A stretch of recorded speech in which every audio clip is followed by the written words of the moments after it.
Hello students, in our previous slide we have discussed till answer in short.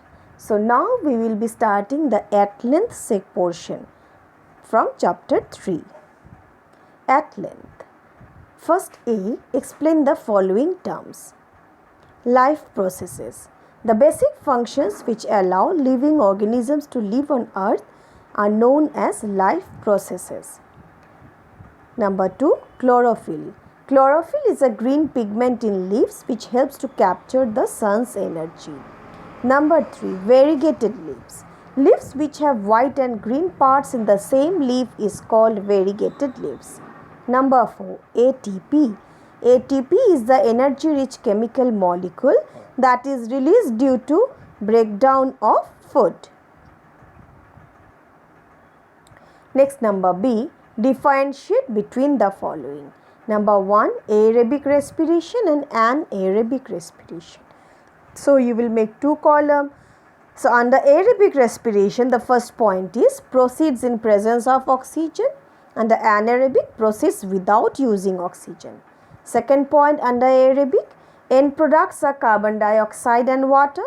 Under anaerobic, end products are ethyl alcohol and carbon dioxide.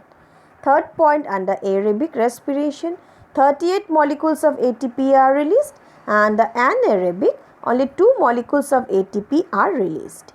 Number 2, photosynthesis and respiration. First point under photosynthesis occurs only in the presence of chlorophyll. Under respiration, the first point is occurs in all living cells.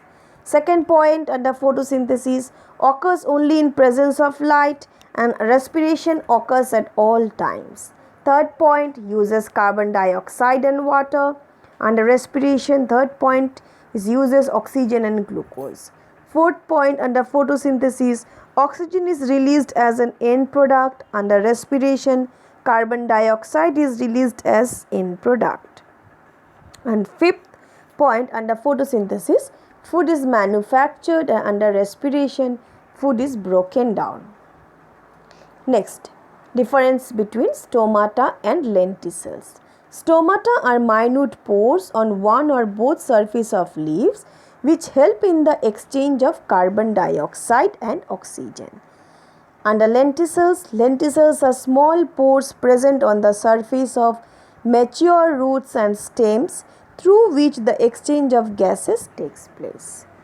Next, answer in detail. Number 1. Describe the process of photosynthesis. Give its significance. All green parts of the plant carry out the process of photosynthesis, but leaves are the main organs involved in this process. During daytime, when sunlight falls on the leaf, the light energy is trapped by the chlorophyll. This energy is utilized in chemical processes involved in the manufacture of food, where the raw materials used are carbon dioxide and water. Photosynthesis is important for the following reasons. Number A, synthesis of food. Photosynthesis helps to synthesize food. Number B, purification of atmosphere. Green plants take in carbon dioxide from the atmosphere during photosynthesis and release oxygen, thereby purifying the air. Number C, maintaining a balance. Photosynthesis maintains a balance between oxygen and carbon dioxide in the atmosphere. Number 2, what are the factors that affect photosynthesis?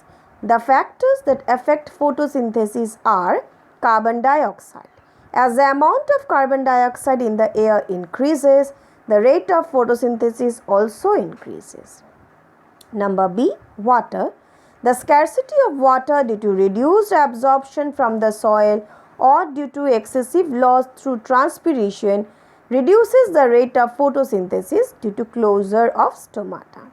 Number C, sunlight. More the intensity of sunlight, higher is the rate of photosynthesis. And number D, chlorophyll. It is the green pigment present in the cells of leaves.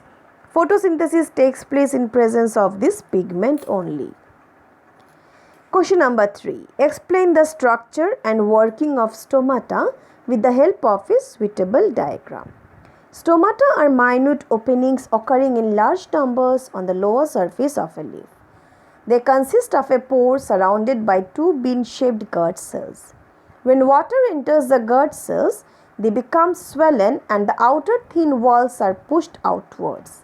The inner thick walls also bulge outwards and the stomatal pore opens.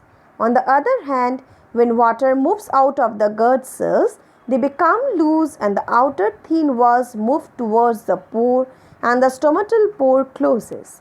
Stomata opens during the daytime and closes at night. So, this is the diagram. The same diagram is given in your book also. Number 4. Why do living organisms respire? Living organisms respire in order to carry out different life processes like movement, excretion, growth and reproduction. Green plants convert this energy during photosynthesis into chemical energy. Animals including humans obtain energy by consuming food made by green plants. Number 5. How does respiration takes place in plants? Plants respire day and night in order to survive. They continually absorb oxygen and give out carbon dioxide.